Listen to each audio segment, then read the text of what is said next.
Blessed and happy Saturday to all of you, my dear friends, my dear brothers and sisters, my dear good people of God, faithful followers of the Daily Gospel Reflection with Father Jack, my dear kababayans. Today is March 22, 2025, and today is Saturday within the second week of Lent, Year C.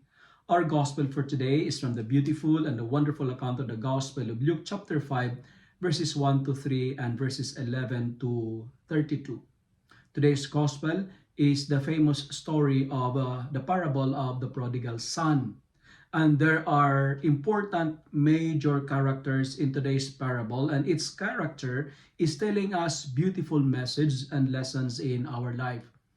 The three characters are the following: the younger son, the elder son, and the father. What can we learn from the life of the younger son? You know what? It tells us of this story, true story in our life, that no matter how good and how kind you are, some people may abandon you. No matter how perfect your family is, some of your loved ones will one day leave you. And the truth is this: there are people in this world that only after of your riches, only after of your fame and wealth, they will value money more than relationships. They were going to value your fame more than relationships. For them, properties are more important than people. And this is just a suggestion. If you wanted to have peace, serenity, and happiness, let them live. Give them what they ask. Give them their freedom, and never chase those who doesn't like you. Let them go in peace. The younger son is telling us of these lessons in life. No matter how good you are, no matter how generous you are, no matter how kind you are, you will be abandoned by your loved ones someday.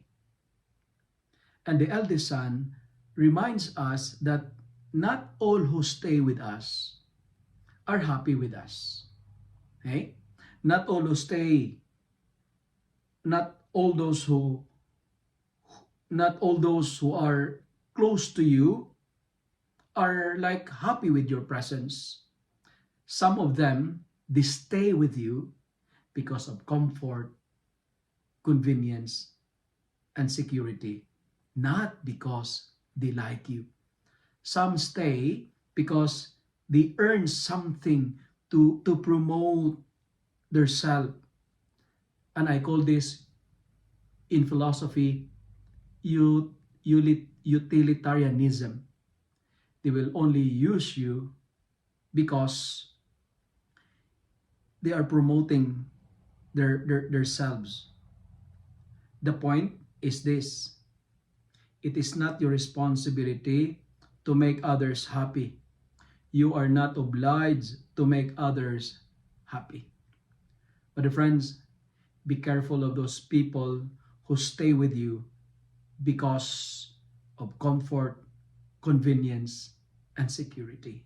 Again, it is not your responsibility and obligation to make them happy. The third and the final character is the Father. The Father in today's Gospel is telling and reminding us of who God is. That our God is a welcoming God, like the Father in the story of the prodigal son. We have a God who is not tired of waiting for our coming.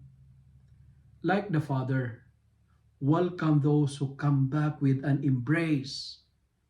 Be happy and celebrate, rejoice when they return.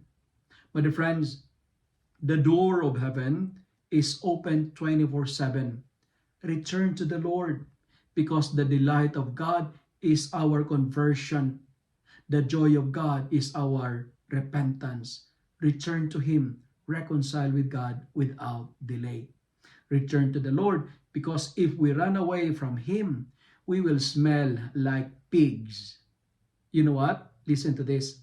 Life will be stinky, or life is stinky away from the house of the Father. Stay with the Father's house, because in the Father's house, there is abundance, there is overflowing blessings in the house of the Lord. Stay with the Father's house, because away from God, there is hunger. Away from God, there is suffering. Away from the house of God, there is pain and terrible sorrow and regrets. To conclude, returning to the Lord is what the season of Lent is all about. When we return to the Lord, we will be welcomed by a tight embrace, and our dignity will be restored. We will receive a ring on our finger, a robe on our shoulder, and we will receive an embrace and a kiss as a sign of a restoration of a broken relationship. My dear friends, never mind what you have done. Just return home.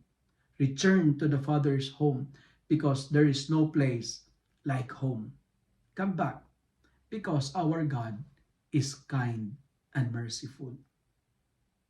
If you love and like this reflection, kindly share it with your friends, share it with your family. Make the Word of God viral so that many will be blessed. Amen.